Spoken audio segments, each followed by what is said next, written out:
Station, this is Houston. Are you ready for the event? Houston, this is Station. We are ready for the event.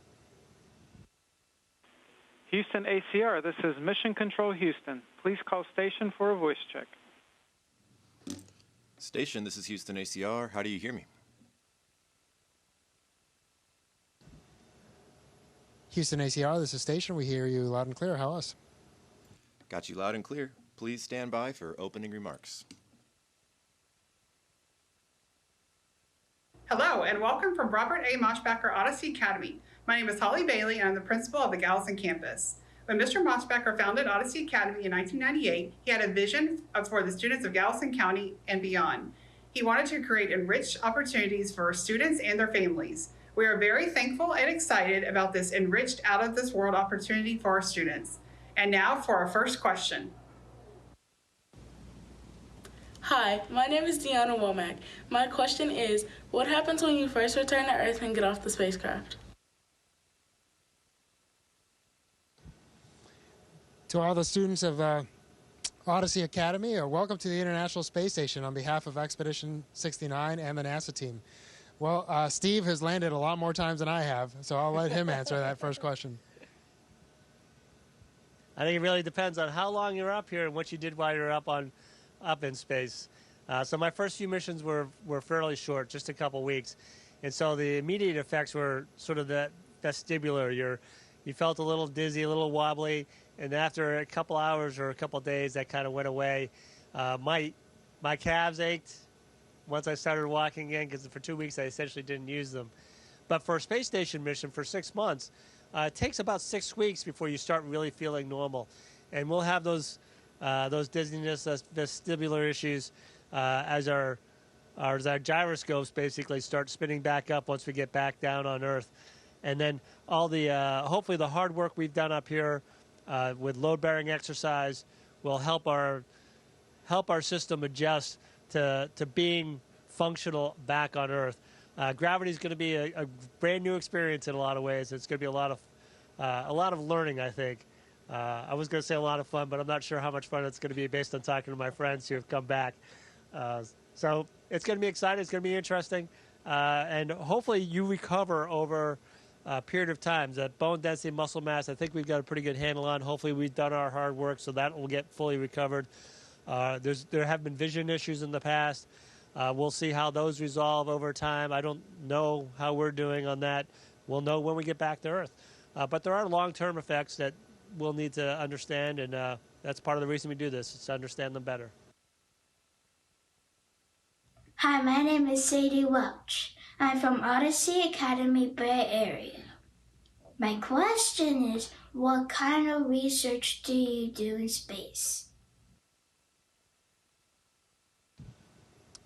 Hey, Sadie.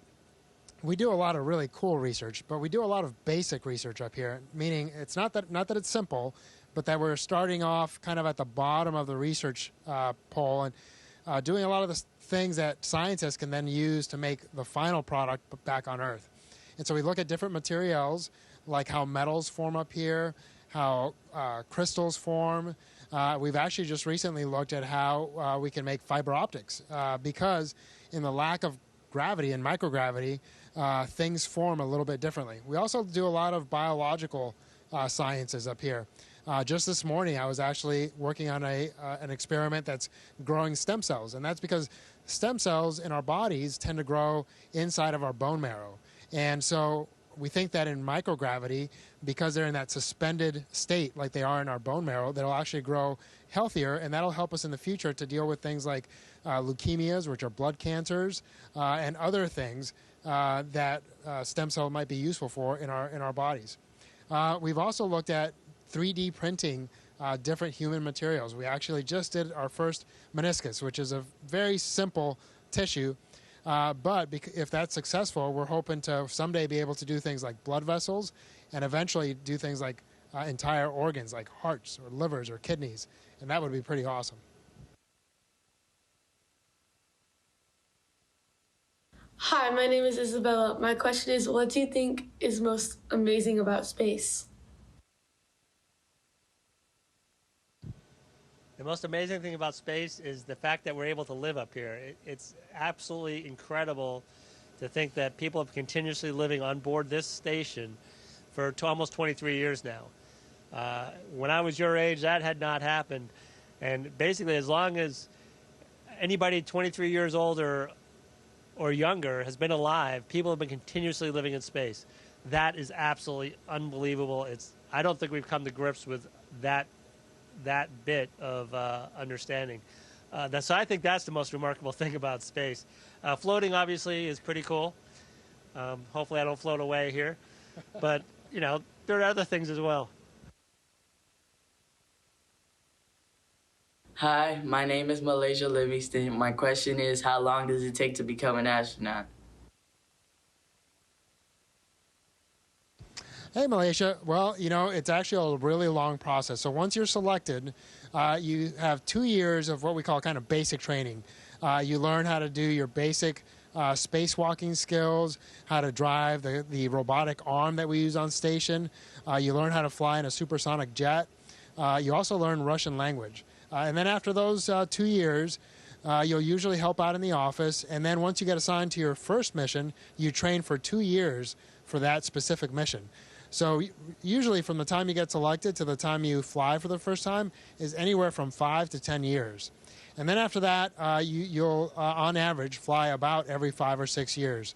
So it's a long process, but this is an incredibly complicated thing that we do. And so it just takes a long time to learn what you need to learn to be up here. Hi, my name is Jordan Hernandez. My question is, what is your favorite thing to eat when you are in space? There are a lot of fun things to eat up here. I think my current favorite food right now is sort of spaghetti and meat sauce, but candy is always fun to eat up here. You can let things float. Hopefully you don't make too much debris, because then we have to clean that up. But anything that you enjoy on Earth, usually you'll end up enjoying in space as well.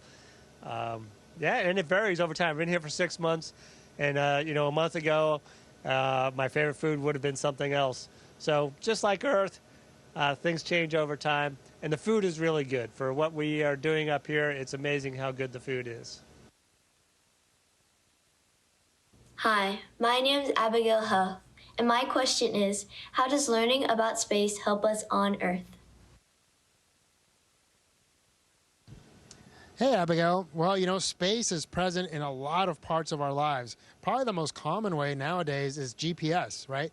It's in our phones. Heck, it's in our watches. Airplanes use GPS to fly. Even farmers use it now to grow their crops in a lot more efficient way. So space helps us there. I talked about some of the science that we do and how that helps our health.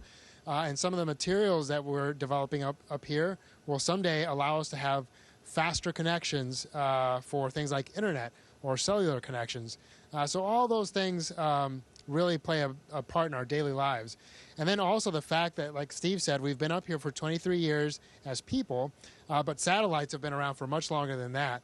And so what that allows us to do is kind of have a repetitive, constant view of the Earth and lets us study how the changes over time are progressing so that we can better understand, hey, what do we need to do to help our planet out and protect it so that you young kids can enjoy an even better planet than we had. So yeah, space is really present in our lives, and it's really cool to be a part of helping humanity out by being up here. Hi, my name is Anaya Racheta. My question is, how do you get back in the space station after a spacewalk? Well, it's really important to get back into space station when you go outside to do a spacewalk. So you go outside, and how that works is we actually have a special module that we close off. We close it off from the rest of the space station. We pump down the air out of it, and you end up in a vacuum. And then you release what little air is left out into space. So we recycle as much as we can. And so that module will remain open to space for the duration of our spacewalk. We'll go outside and we'll do our work for 5, 6 hours, whatever it takes.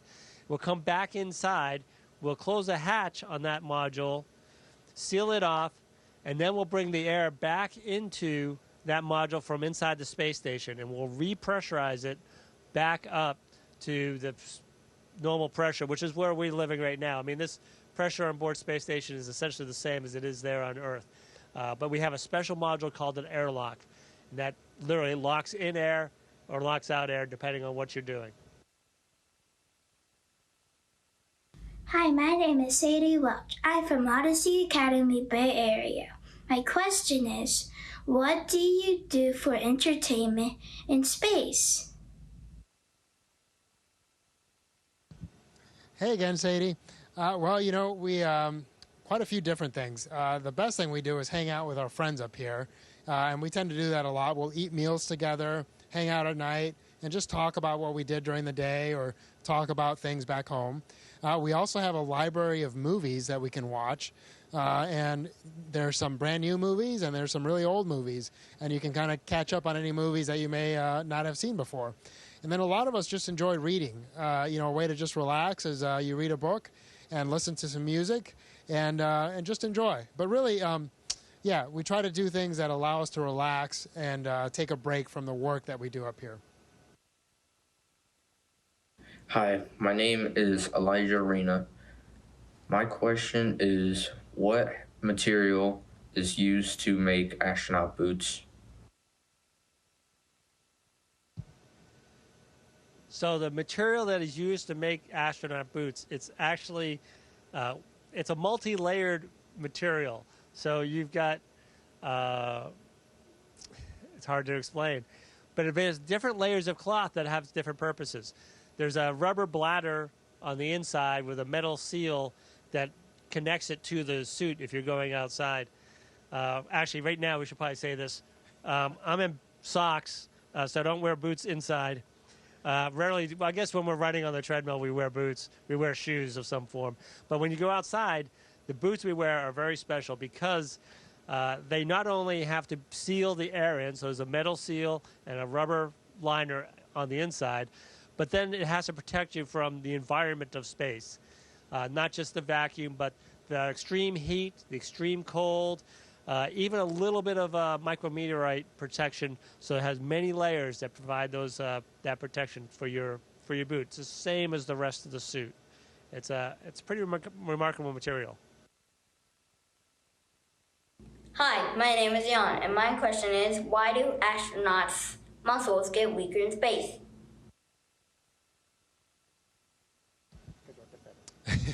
Hey, Ian.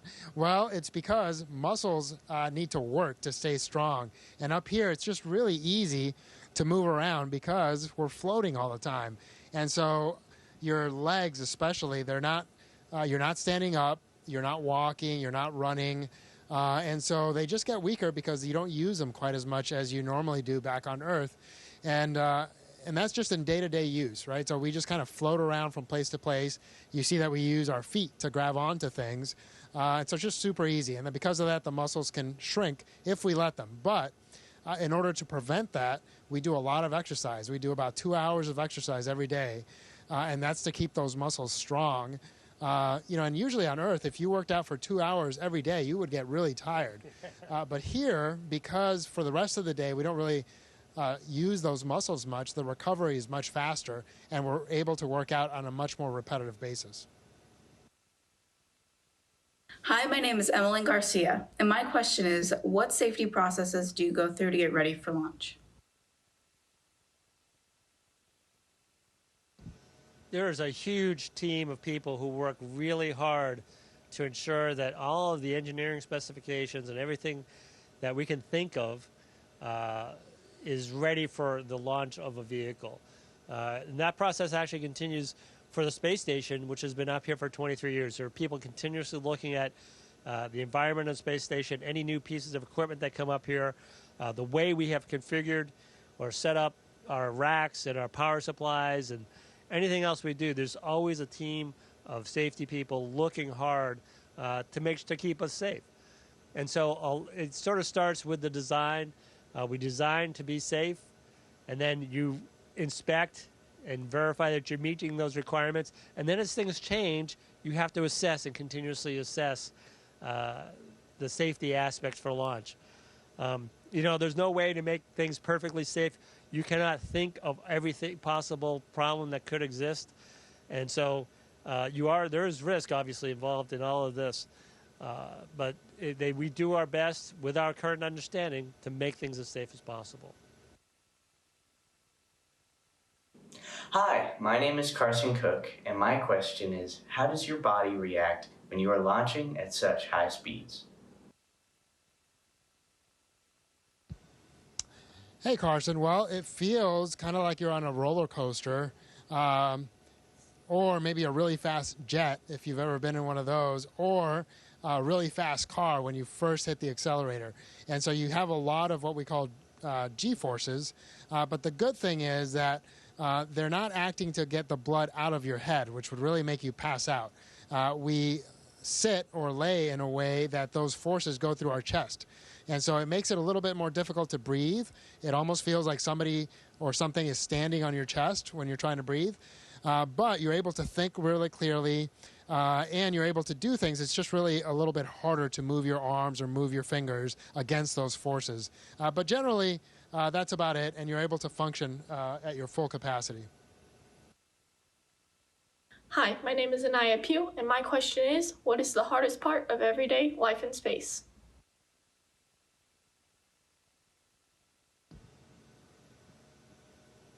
It's like life on the ground. I mean, the routine, you get into the routine, and it just works out about the same. It's not necessarily any harder. The environment, you have to get adjusted to the environment.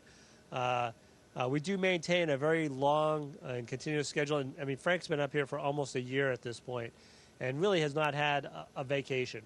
And so, getting those breaks, so we have to build those into the week. So they try to give us weekends off. We try and find ways to allow ourselves to relax and do that recovery. And so that's sort of the hardest thing, is sort of the pace and the routine, and allowing yourself to really pace it out and be ready to work on any given day. Hi, my name is Omar Sanchez. What kinds of things do you think we might learn about the moon that we don't already know from the Apollo missions? Hey, Omar, that is a great question, because some of our friends will hopefully be going to the moon here shortly, and who knows who else might be going in the near future. But I think the biggest difference between the Artemis missions and the Apollo missions is that we plan to go back to the moon and stay there for longer periods of time. And so to do that, we have to just think about things a little bit differently. For instance, how do we produce energy so that we can use it for longer periods of time? How do we produce water or regenerate water? So we're going to be looking at how do we use the materials that are already present on the moon, especially the regolith, or the rocks that are broken up. Can we use those to make bricks? We've also found out since the Apollo missions that there's ice on the moon.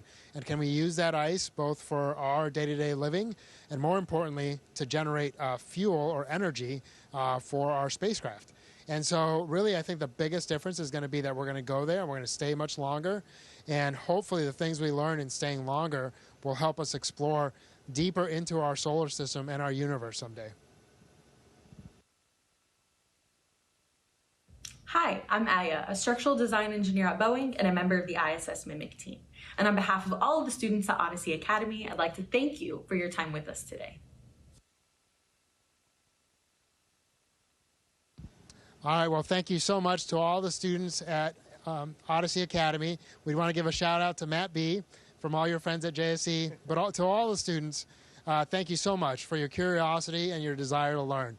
That's probably the best thing about being an astronaut, is that we have a job that allows us to continue to learn every day and to continue to grow, and I encourage you to do the same. All right, you guys take care. Have fun. Station, this is Houston ACR, and that concludes the event.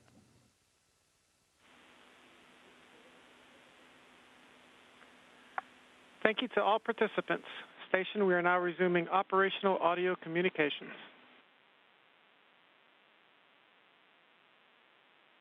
Copy,